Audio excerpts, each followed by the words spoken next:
देखो, ये जो क्वेश्चन नंबर 4 है, ये बेसिकली वर्ड प्रॉब्लम्स वाला सेक्शन है। तो इसे किस तरीके से हमको अटेम्प्ट करना है ये हम लोग देख लेते हैं। एक बात का हमेशा ध्यान रखना, जो भी रेशो वाले सवाल होते हैं, अब देखो रेशो वाले सवाल आपको कहीं भी देखने को मिल जाएंगे, in the form of age, in the form of numerator denominator, है ना, in the form of area, कहीं पे भी ऑलवेज टेक कॉमन फैक्टर।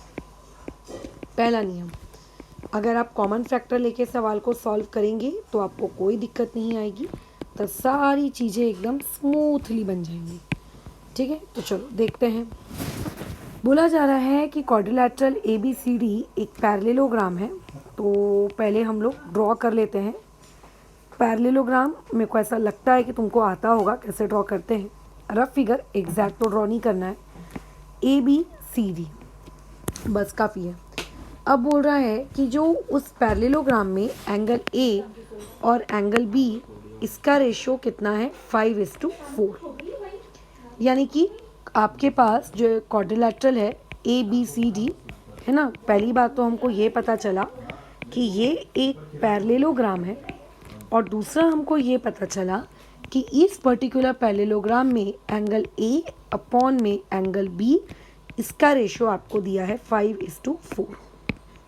ठीक है, अब एक बात का ख्याल रखोगे, वो ये है कि जब भी ये रेशो वाला सवाल आता है, आपको हमेशा कॉमन फैक्टर लेके काम करना है। तो यहाँ पे हम लोग कॉमन फैक्टर ले लेते हैं कि let x be the common factor. Common factor इसीलिए लिया जा रहा है क्योंकि आप कभी एंगल A को 5 नहीं कह सकते, है ना, आप एंगल B को कभी 4 नहीं कह सकते। लेकिन जब आप एंगल A के साथ वो कॉमन फैक्टर इंट्रोड्यूस कर देंगे, तब आप उसको 5x डिग्री कहेंगे और एंगल B को 4x डिग्री कहेंगे। मैंने x लिया है इसलिए तुम भी x लोगे, ऐसा नहीं है। वो एक वेरिएबल है, वो एक अल्फ़ाबेट है, आपको जो लेना है आप लो, आपकी मर्ज़ी। ठीक है, अच्छा अब लेकिन मैडम इसको आगे कैसे सॉल्व करें, अब तो हम अटक गए। तो कुछ कॉमन सेंस का प्रयोग करना है। जैसे कि पूरी दुनिया जानती है क्वाड्रिलैटरल्स की बेसिक प्रॉपर्टीज़। अगर नहीं जानते हो तो आने वाले समय में जो क्वाड्रिलैटरल्स नामक 9th स्टैंडर्ड की ज्योमेट्री की टेक्स्ट बुक में आप चैप्टर पढ़ोगे, वहाँ ज़रूर सीखोगे। क्या ये बेसिक कॉमन सेंस कि जो एडजेसेंट एंगल्स होते हैं, आप देखो एडजेसेंट में आजू बाजू लिए जाते हैं। जैसे मैंने एंगल A यहाँ पे लिखा है कि 5x डिग्री और एंगल B को मैंने लिखा है 4x डिग्री। तो पैरेललोग्राम में जो एडजेसेंट एंगल्स होते हैं, है ना, वो एडजेसेंट एंगल्स का जो सम होता है वो होता है 180 डिग्री। इस बात का प्रूफ आपको आगे जाके मैथ्स के ज्योमेट्री में क्वाड्रिलैटरल वाले चैप्टर में भी मिलेगा, बट ये अभी आप इस पॉइंट को याद रख सकते हो कि दोनों का एडिशन आजू बाजू का 180। और इसका रीज़न हम क्या देंगे, क्या आ जाएगा बताओ, कि एडजेसेंट एंगल्स कहाँ के, आपके पैरेललोग्राम के। मैं पैरेललोग्राम का सिंबल लिख रही हूँ, आपको उसकी पूरी की पूरी स्पेलिंग लिखनी है। ठीक है, और ये दोनों कितने और कैसे होते हैं, ये सप्लीमेंट्री होते हैं। सप्लीमेंट्री मतलब दोनों का एडिशन बराबर 180 है। अभी एंगल A मुझे पता है कितना है 5x, एंगल B मुझे पता है कितना है 4x इक्वल टू 180। तो 5x plus 4x 9x equal to 180 degree. So यहाँ से x की वैल्यू आ जाएगी 180 डिवाइड बाई 9। सो यहाँ से x की वैल्यू आ गई 20। बट क्वेश्चन में क्या मुझे x निकालने को कहा गया था क्या? देखिए आप क्वेश्चन रीड करिए। नहीं, क्वेश्चन में x नहीं बोला गया था। क्वेश्चन में हमें बोला गया था एंगल B कैलकुलेट करो, you have to calculate angle B। अब एंगल B कैसे कैलकुलेट करेंगे, देखो एंगल B कितना है 4x है, तो तुम बस लिख दो कि एंगल B इक्वल टू बोलो कितना 4x। अब x की जगह क्या आ गया 20 आ गया, तो ये हो गया 80 डिग्री, ख़त्म। अब इस पर्टिकुलर सवाल में सिर्फ एंगल B पूछा, तो मैंने सिर्फ एंगल B तक निकाला और उस सवाल को वहीं पे ड्रॉप कर दिया। अगर इस सवाल में एंगल B के बदले एंगल A भी पूछता तो कैसे निकालते, एंगल A क्या है 5 टाइम्स ऑफ एक्स, तो एक्स की वैल्यू यहाँ पुट कर लेते हैं। अगर कोई तुमसे पूछना, ये इस क्वेश्चन के थोड़े मैं की पॉइंट्स बताती हूँ। तुम्हारा क्वेश्चन तो देखो वहीं पे ख़त्म हो चुका है, बट क्या क्या पॉसिबिलिटीज़ इस क्वेश्चन में पूछी जा सकती थी, अपन उस पर बातचीत कर रहे हैं। तो पहली पॉसिबिलिटी क्या पूछी जा सकती थी, एंगल ए कैलकुलेट करो। तो आप क्या करते, 5x वाले में पुट कर देते, आ जाता। दूसरी पॉसिबिलिटी आपसे यहाँ पूछी जा सकती थी कि angle C angle D calculate करो। तो आपको ऐसा लगता कि एंगल सी और एंगल डी यार मैं कैसे कैलकुलेट करूँगा, डेटा तो सिर्फ ए और बी के बारे में दिया है। तो एक बात ध्यान रखना, अगर क्वाड्रिलैटरल्स की प्रॉपर्टीज़ तुम्हें याद है, जो कि होनी चाहिए, लोअर क्लासेस में आपने डेफिनेटली सीखी होगी, नहीं भी है तो भी 9th क्लास में वापस सीखोगे क्वाड्रिलैटरल्स में। तो इस बात का ध्यान रखना कि एंगल सी और एंगल डी कैलकुलेट करने के लिए लॉजिक ये लगेगा कि अपोजिट एंगल्स, ठीक है, किसके, ऑफ ए पैरेललोग्राम इक्वल होते हैं। मतलब आप लोगों के पैरेललोग्राम के जो अपोजिट एंगल्स हैं, कौन है अपोजिट एंगल, ए का अपोजिट है सी और बी का अपोजिट है डी, ये आपस में क्या होंगे, इक्वल होंगे। तो अगर ए पता चल गया है तो सी आ जाएगा, बी पता चल गया है तो डी आ जाएगा, ठीक है। अच्छा, और एक चीज़, एक लॉजिक याद रखना जो हमने इस क्वेश्चन में यूज़ किया है कि अगर आप पैरेललोग्राम की बात कर रहे हो तो पैरेललोग्राम में एडजेसेंट एंगल्स, ठीक है, इनका सम, इनका एडिशन कितना होता है, 180 डिग्री होता है, ठीक है, 180 डिग्री होता है। ये आपको पॉइंट्स याद रखने हैं, इनका एडिशन इतना होता है। तो ये हो गया हम लोगों का पहला वाला सवाल इस पर्टिकुलर 4th वाले पार्ट का डन, ठीक है। अभी देखते हैं इसी के जैसे सवाल और भी कहीं है क्या। तो देखो रेशो वाला सवाल नीचे है तो सही, बट पहले अपन और देख लें, कहीं और तो कुछ नहीं है। अब देखो ऐसा ही एक रेशो वाला सवाल आप लोगों को मिल गया क्वेश्चन नंबर 3 में। देखो क्या बोला जा रहा है कि लेंथ का और ब्रेथ का जो रेशो है वो 3:1 है, बराबर, ठीक है। तो हम ऐसा लिख लेते हैं कि लेट एल एंड बी, ठीक है, be the length and breadth, LENGTH, length and breadth of the rectangle, ठीक है। अच्छा, आपके पास जो रेक्टेंगल है आपने उसका एल क्या ले लिया, लेंथ ले लिया, और बी उसका क्या ले लिया, ब्रेथ। तो देयरफॉर लेंथ बाय ब्रेथ, ये चीज़ आपको कितनी दी है क्वेश्चन में, 3/1। मैं तो पहले ही कह रही हूँ कॉमन फैक्टर लो क्वेश्चन में जितने भी रेशो वाले हैं। तो लेट यहाँ पे हम लोग मान लेते हैं x be the common factor. आपने जो ऊपर रेशो लिया है उस पर्टिकुलर रेशो का कॉमन फैक्टर आपका क्या है, एक्स। तो देयरफॉर लेंथ क्या हो जाएगा, 3 टाइम्स ऑफ एक्स, ब्रेथ क्या हो जाएगा, 1 टाइम ऑफ एक्स। अब लेकिन आगे हम फिर अटक गए। तो देखो कुछ ना कुछ क्वेश्चन में ऐसी हिंट ज़रूर दी होगी जिससे क्वेश्चन सॉल्व होगा। जैसे ऊपर पैरेललोग्राम, ये वर्ड अपने आप में एक बहुत बड़ी हिंट थी कि तुम एडजेसेंट एंगल्स वाली प्रॉपर्टी यूज़ कर सकते हो। इस क्वेश्चन में आपको जो हिंट दी हुई है वो ये कि पेरीमीटर बराबर कितना डिग्री, सॉरी पेरीमीटर बराबर कितना, 36। हो सकता है कल पेरीमीटर के बदले एरिया दे देता है ना। तो जो भी डेटा दिया है कुछ ना कुछ हिंट वहाँ पे ज़रूर होगी ही होगी। तो इस बार आप लोगों को रेक्टेंगल का पेरीमीटर दिया हुआ है 36, बराबर, यानी कि पेरीमीटर ऑफ रेक्टेंगल आपको दिया हुआ है कितना, 36 सेंटीमीटर। इस डेटा को तुम्हें यूज़ करना है। कैसे करेंगे, हमें पता है पेरीमीटर ऑफ रेक्टेंगल का formula 2 into length plus breath. तो मैंने पेरीमीटर ऑफ रेक्टेंगल की जगह क्या पुट किया, 2 into length plus breadth equal to 36। अब ऊपर वाला डेटा अगर मैं पढ़ूँ तो लेंथ मेरे पास 3x है और ब्रेथ मेरे पास 1x है। तो मैं लेंथ की जगह लिख दूंगी यहाँ 3x, ब्रेथ की जगह मैं लिख दूंगी 1x और इक्वल टू आ जाएगा 36। तो 2 टाइम्स ऑफ क्या आ जाएगा, ये 4x इक्वल टू 36। अब देखो सिर्फ सॉल्व करना है और कुछ भी नहीं। क्या हो जाएगा, x की वैल्यू निकालनी है, 36 इधर डिवाइड में, 4 इधर डिवाइड में, 4 1 जा 4 9 जा। तो यहाँ से x की वैल्यू कितनी आ गई, 4.5।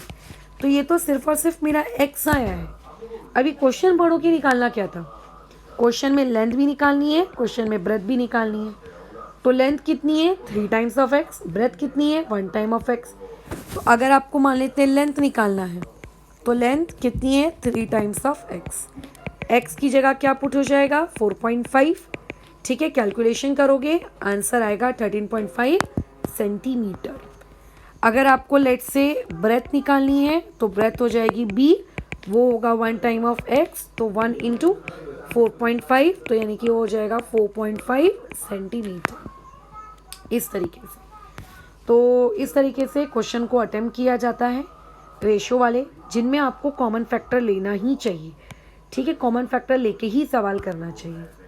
अब यही सेम इसी के जैसे और भी आपको कॉमन फैक्टर वाले रेशो वाले सवाल दिए हैं।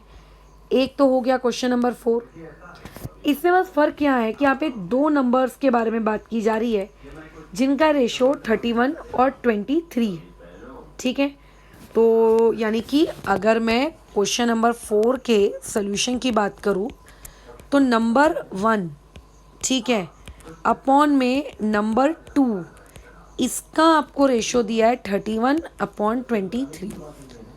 तो यहाँ पे हम लोग ले लेते हैं कि let x be the common factor, ठीक है। हमने एक्स को क्या ले लिया है हमारा कॉमन फैक्टर। तो देयरफॉर यहाँ से जो नंबर 1 है वो कितना हो जाएगा, देखो। तो यहाँ से जो आप लोगों का नंबर 2 है वो कितना हो जाएगा, बताओ। अब कुछ ना कुछ डेटा क्वेश्चन में अगेन ऐसा आपको दिया होगा जिससे इस क्वेश्चन को अब आगे सॉल्व कर सको। तो पढ़ो भैया क्या दिया है, देयर सम इज। ये जो वर्ड होता है ना SUM, देखो ध्यान से सुनना। सम वर्ड जो होता है इसका मतलब होता है एडिशन, ठीक है। मैं लिखवा देती हूँ। सम वर्ड जो होता है इसका मतलब होता है एडिशन। जो डिफरेंस वर्ड होता है इसका मतलब होता है सब्ट्रैक्शन, दिमाग में स्टोर रखना, ठीक है। जो प्रोडक्ट होता है, प्रोडक्ट का मतलब होता है मल्टीप्लिकेशन, ये थोड़ा सा याद रखना, ठीक है। सम बोला है मतलब जो 2 नंबर्स हैं उन दोनों का एडिशन कितना है 216 है। तो हम लोग क्या करेंगे यहाँ पे, क्योंकि क्वेश्चन में दिया है तो ऐसा प्रॉपर तरीके से लिखेंगे कि अकॉर्डिंग टू गिवन कंडीशन, मतलब क्वेश्चन जो आपको दिया गया है उस कंडीशन के अकॉर्डिंग नंबर 1, ठीक है, और नंबर 2 अगर आप इसको ऐड करोगे तो ऐड करके आएगा 216। अभी नंबर 1 कितना है 31x, नंबर 2 कितना है 23x, तो उनकी जगह पुट किया, ऐड कर दो दोनों को, कितना हो जाएगा 54x इक्वल टू 216। यहाँ से अगर x की वैल्यू निकालनी है तो हो जाएगा 216 अपॉन में 54। अब अगर तुम डायरेक्ट 54 से कैंसिलेशन करना चाहते हो तो ठीक है, नहीं तो वही टुकुर टुकुर 2 का टेबल, 3 का टेबल, 4 का टेबल, 9 का टेबल, जो टेबल से कटता है न्यूमरेटर डिनोमिनेटर उससे कर सकते हो। मैं डायरेक्ट कैलकुलेशन कर रही हूँ, ठीक है। देखो 54 को मैंने मल्टीप्लाई किया 4 से, 4 4 ज़ा 16, कैरी 1, 4 5 ज़ा 20, 216। तो ये हो गया ऐसे, यानी कि x की वैल्यू आ गई 4। तो अब तुम मेरे को एक बात बताओ कि जो x की वैल्यू 4 आई, ये 4 से ही क्यों मल्टीप्लाई किया बताओ मैंने, 5 से क्यों नहीं। क्योंकि मेरे दिमाग में ये चीज़ चल रही थी कि अच्छा मुझे आखिरी डेसिमल 6 चाहिए है, तो 4 4 ज़ा 16 होता है तो आखिरी में 6 आ जाएगा, तो 4 से करते हैं। 3 से क्यों नहीं किया, क्योंकि अगर मैं यहाँ पे लेट से 4 की जगह 3 लेती तो 3 4 ज़ा 12, आखिरी डेसिमल कितना आता 2 आता, जो कि मुझे नहीं चाहिए था। 9 भी ले सकते थे, 9 4 ज़ा 36, उसमें भी 6 आता, बट पहले मैंने 4 लिया और उसी में आंसर आ गया। इसमें नहीं आता तो मैं आपको फिर वाला 9 करके दिखाती हूँ, ठीक है। क्वेश्चन को पढ़ो, इसमें निकालना क्या है, find these numbers, in numbers को ढूंढना है। तो आपने x निकाला है, ठीक है। अगर आपको कोई पूछे कि नंबर 1 आप कैलकुलेट करिए, तो नंबर 1 कितना है 31x, ठीक है। तो आप x की जगह क्या लिखोगे 4 बराबर, तो ये आगे आएगा 124। आप यहाँ पे नंबर 2 क्या लिखोगे, नंबर 2 होगा 23 टाइम्स ऑफ एक्स, तो ये हो जाएगा 23 मल्टीप्लाई बाय 4, ठीक है, तो ये हो जाएगा 92। और बस लास्ट लाइन लिख दो, देयरफॉर नंबर्स आर, ठीक है, लास्ट लाइन हमेशा लिखनी चाहिए। एक नंबर है 124 और दूसरा नंबर है 92। We are done with this. तो अभी ये होता है रेशियो वाले सवालों को अप्रोच करने का तरीका।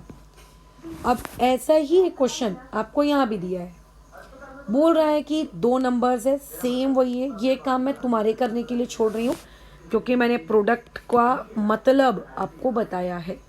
रेशियो कैसे करते हैं, इसमें कॉमन फैक्टर कैसे लेते हैं, 3 इलस्ट्रेशन बता चुकी हूँ, तो इतना मैं एक्सपेक्ट कर सकती हूँ कि ये वाला मुझे करके चेक करवाओ। हाँ, बस क्वेश्चन नंबर 5 के लिए मैं तुम्हें एक हिंट दे देती हूँ। क्वेश्चन नंबर 5 के लिए मैं एक हिंट दे देती हूँ, वो हिंट तुम्हारे काम आ सकती है। देखो, अगर कल को लिखा है m का स्क्वायर इक्वल टू 3600 और इतने पे आपको सवाल नहीं छोड़ना है। अब कई लोगों को डाउट होता है कि इसको आगे कैसे सॉल्व करें, ठीक है, आगे कैसे सॉल्व करें, ये कई लोगों को डाउट होता है, कैसे सॉल्व करें, ये उनका क्वेश्चन होता है। तो ऐसे में जब भी आपको वेरिएबल के ऊपर स्क्वायर लगा हुआ दिखे तो आप वहाँ पे क्या कर लो, ठीक है, स्क्वायर रूट ले लो, taking square root on both sides. तो अब एक बात बताओ, जो m का स्क्वायर है, अगर आप इसका स्क्वायर रूट लोगे तो बच जाएगा सिर्फ m। फिर आपको ये सोचना होगा कि 3600 किस नंबर का स्क्वायर रूट रहा होगा। जैसे अगर मैं कहूँगी 49 तो तुम सिंपली बोलोगे मैडम 7 का है, मैं कहूँगी 121 तुम कहोगे 11 का है। बट अगर कल को कोई ऐसा नंबर दे दिया जिसका स्क्वायर रूट आपको नहीं पता है, तो हमने याद करो जो अलजेब्रा का सेकंड चैप्टर पढ़े थे उसमें मैंने प्राइम फैक्टराइजेशन से तुम्हें स्क्वायर रूट निकालना सिखाया था। तो ये किसका हो जाएगा, 60 का हो जाएगा। मुझे याद है, मैंने डायरेक्टली लिख दिया। तो जो तुम क्वेश्चन नंबर 5 अटेम्प्ट करोगे उसमें आपको इस तरीके की एक स्टेप पे आके आप अटकोगे, जहाँ पे वेरिएबल के ऊपर आपको इस तरीके का स्क्वायर दिखना होगा, वहाँ पे आप स्क्वायर रूट लेकर वेरिएबल कैलकुलेट करना, ठीक है, ओके। अब आते हैं हम लोग क्वेश्चन नंबर 2 में। अब क्वेश्चन नंबर 2 पे बातचीत करते हैं भाई, क्या है क्या है क्या है क्या है क्या है क्या है क्या है। तो देखो क्वेश्चन नंबर 2 है आपका यहाँ पर कि the ratio of present ages of Albert and Salim is 5:9। मतलब प्रेजेंट एज अल्बर्ट की और सलीम की 5:9 के रेशियो में है। चलो ठीक है, कहाँ गया कहाँ गया कहाँ गया, तो हम यहाँ पे लिख लेते हैं कि प्रेजेंट एज किसकी, आपकी एल्बर्ट की, ठीक है, अपॉन में क्या आ जाएगा, प्रेजेंट एज किसकी, सलीम की, ठीक है। इसका रेशियो आपको कितना दिया है, 5:9 दिया हुआ है। अब जैसे कि तुम जानते हो कॉमन फैक्टर लेना पड़ेगा, तो यहाँ पे हम लोग ले लेते हैं कि लेट, ठीक है, क्या हो जाएगा आपका x be the common factor, ये हो गया, ठीक है, ये हो गया। तो अगर मैं x को कॉमन फैक्टर लेती हूँ तो इस हिसाब से जो एल्बर्ट है, उस एल्बर्ट की प्रेजेंट एज एल्बर्ट की ये कितनी हो जाएगी, ये हो जाएगी 5x ईयर्स। यूनिट लगाना मत भूलना जहाँ लगा सकते हो। वैसे ही जो सलीम है, इस सलीम की अगर कोई तुमसे पूछेगा प्रेजेंट एज क्या हो जाएगी, तो ये हो जाएगी 9x ईयर्स। अब देखो क्वेश्चन में इस पॉइंट से 2 पॉसिबिलिटीज आगे आ सकती हैं। पॉसिबिलिटी नंबर 1 इस क्वेश्चन से जो अराइज हो सकती है वो ये कि बातचीत करेगा कि अगर अभी मान लेते हैं मैं 25 साल की हूँ तो आज से 6 साल बाद मेरी एज क्या होगी। मतलब एक पॉसिबिलिटी बनेगी फ्यूचर की एज वाले क्वेश्चंस में, और या फिर एक पॉसिबिलिटी बनती है पास्ट की कि आज से 6 साल पहले मेरी एज क्या रही होगी और 6 साल बाद मेरी एज क्या रहेगी। 2 पॉसिबिलिटीज़ रहती हैं एज वाले सवाल में, याद रखना 2 पॉसिबिलिटीज़ होती हैं एज वाले सवाल में। अब ये कॉमन सेंस है, इतना मैं एक्सपेक्ट करती हूँ कि तुम्हारे अंदर भी होगा। अगर मैं कहूँ कि मेरी अभी एज 25 है और 3 साल बाद कितनी होगी, तो फ्यूचर में अगर मैं तुमसे कोई चीज़ पूछ रही हूँ तो तुम क्या करोगे, फ्यूचर की एज अगर आपको निकालनी है तो अभी मेरी जितनी भी एज है उस एज में आप ऐड करोगे नंबर ऑफ ईयर्स कि 3 साल बाद कि 5 साल बाद। लेकिन अगर आपको एज पास्ट में निकालनी है तो आप क्या करोगे, जो भी अभी आपकी प्रेजेंट एज है उसमें से आप माइनस कर दोगे किस चीज़ को, नंबर ऑफ ईयर्स को। एग्जाम्पल के तौर पर, ठीक है, अगर मेरी प्रेजेंट एज, ये एग्जाम्पल है, मान के चलते हैं मेरी प्रेजेंट एज अभी 25 है।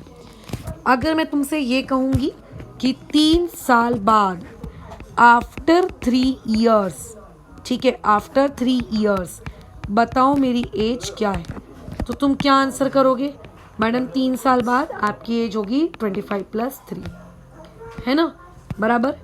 अगर मैं कहूँगी 3 ईयर्स बिफोर तो तुम मेरे को बोलोगे कि मैडम अगर आपको एज बतानी है 3 साल पहले वाली तो जो भी आपकी अभी एज है उसमें से माइनस कर देते हैं। तो यही सेम लॉजिक एज वाले सवाल में आपको यहाँ लगाना है। देखो क्या बोल रहा है, 5 ईयर्स हेंस। ये जो हेंस वर्ड होता है इसको आप समझ लो कि ये फ्यूचर के बारे में बात की जा रही है, आफ्टर, ठीक है, आफ्टर वाली बात की जा रही है। तो बोल रहा है 5 साल बाद। आगे का क्वेश्चन पढ़ना ही मत, आगे का क्वेश्चन पढ़ना ही मत, मैं बता रही हूँ ना, आगे का क्वेश्चन बिल्कुल नहीं पढ़ना। बस इतना याद रखो, फ्यूचर में एक वर्ड आ गया है हमारे पास जिसको हमें याद रखना है, हेंस। बोल रहा है आफ्टर 5 ईयर्स, ठीक है, बोल रहा है आफ्टर 5 ईयर्स, तो 5 साल बाद जो एल्बर्ट होगा, एल्बर्ट की एज क्या होगी बताओ जरा। अभी एल्बर्ट की एज है 5x, तो 5 साल बाद, बाद के बारे में बोल रहा है मतलब प्लस करना पड़ेगा, और 5 साल मतलब 5, तो यहाँ पे आ जाएगा ईयर्स। वैसे ही 5 साल बाद जो सलीम है, अगर उसकी एज निकालनी है तो कितना हो जाएगा, अभी सलीम की एज 9x है, तो 5 साल बाद पहले तो ऐड करना पड़ेगा, और ईयर्स कितने, 5, तो ये हो जाएगी। ये लिखना ही है, क्वेश्चन में हो सकता है 5 साल पहले का पूछता तो माइनस करते, बाद का पूछा है तो प्लस करेंगे। अब आगे सवाल को पढ़ो, पहले मत पढ़ना। बोल रहा है 5 साल बाद अगर आप रेशो लोगे उनकी एजेस का, तो वो रेशो कितना आएगा, 3/5। 5 साल बाद, 5 साल बाद आप रेशो लो, तो अगर रेशो मुझको 5 साल बाद लेना है तो रेशो लेने के वक्त जो एजेस लूँगी वो एजेस ही मैं कौन सी वाली लूँगी, 5 साल बाद वाली लूँगी ना। तो 5 साल बाद की अगर मैं बात करूँ तो क्वेश्चन वाला ये कह रहा है अकॉर्डिंग टू गिवन कंडीशन कि अगर आप 5 साल बाद वाली एज लेते हो, 5 साल बाद वाली एज, तो एल्बर्ट की एज का रेशो नीचे सलीम की एज के रेशो के साथ 3/5 आएगा, खत्म। अब ये सारा सा लीनियर इक्वेशन 1 वेरिएबल बन गया है जो तुमको सॉल्व करना है और अपना आंसर आगे निकालना है। कैसे करेंगे सॉल्व, ये जो 5 है इससे मल्टीप्लाई होगा यानी कि क्रॉस मल्टीप्लिकेशन, और ये जो इधर 3 है ये इससे मल्टीप्लाई होगा यानी कि 3, 9x + 5। अब आपको ब्रैकेट ओपन करना है, 5 5 = 25x, 5 5 = 25। ध्यान रखना ब्रैकेट ओपन करते वक्त ये दोनों से मल्टीप्लाई होता है, इससे भी इससे भी, अंदर जितने भी टर्म्स होंगे ब्रैकेट के सबसे मल्टीप्लाई होगा। वैसे 3 9 = 27x + 3 5 = 15, ऐसे। अब ये 27x को अगर यहाँ शिफ्ट करोगे तो हो जाएगा 25x - 27x। वैसे ही उसको अगर वहाँ शिफ्ट करोगे तो ये हो जाएगा, माइनस करोगे -2x -10, माइनस माइनस कट गया, x की वैल्यू आई 10/2, तो x की वैल्यू आई यहाँ से 5। अब क्या तुम्हें इस क्वेश्चन में x निकालना था क्या, नहीं, फिर पढ़ो क्या निकालना था, इन दोनों लड़कों की प्रेजेंट एजेस क्या होंगी। तो इस सवाल को सॉल्व करते वक्त स्टार्टिंग में ही हमने अज्यूम किया था कि जो प्रेजेंट एज होगी एल्बर्ट की वो 5x होगी और इसकी 9x होगी। तो यही अब आपको पूछा है तो कैलकुलेट कर दो कि देयरफॉर यहाँ से प्रेजेंट एज किसकी, एल्बर्ट की कितनी है बोलो, 5x ईयर्स। तो x की जगह क्या पुट कर देंगे, जो वैल्यू आई है, तो यहाँ से एल्बर्ट की प्रेजेंट एज आ गई 25 ईयर्स। अगर आपको प्रेजेंट एज सलीम की निकालनी है तो वो कितनी है 9x, x की जगह 5 पुट कर दोगे, आंसर आ जाएगा 45 ईयर्स। तो ये हो गया क्वेश्चन खत्म। बट क्योंकि ये एक वर्ड प्रॉब्लम वाला सवाल है तो आपसे इसके हर सवाल में एक्सपेक्ट किया जाएगा कि आप लास्ट लाइन लिखिए। लास्ट लाइन लिखने का मतलब होता है कि क्वेश्चन जिस लैंग्वेज में पूछा गया कि find the measure of angle B, तो आप अपना आंसर ऐसे रिपोर्ट करें कि therefore the measure of angle B is ऐसे। बस खत्म। तो यहाँ पे हमने क्वेश्चन नंबर 4 डिस्कस किया। रेशियो वाले सवालों को, वर्ड प्रॉब्लम्स को कैसे डील करना है, इस पे बातचीत की।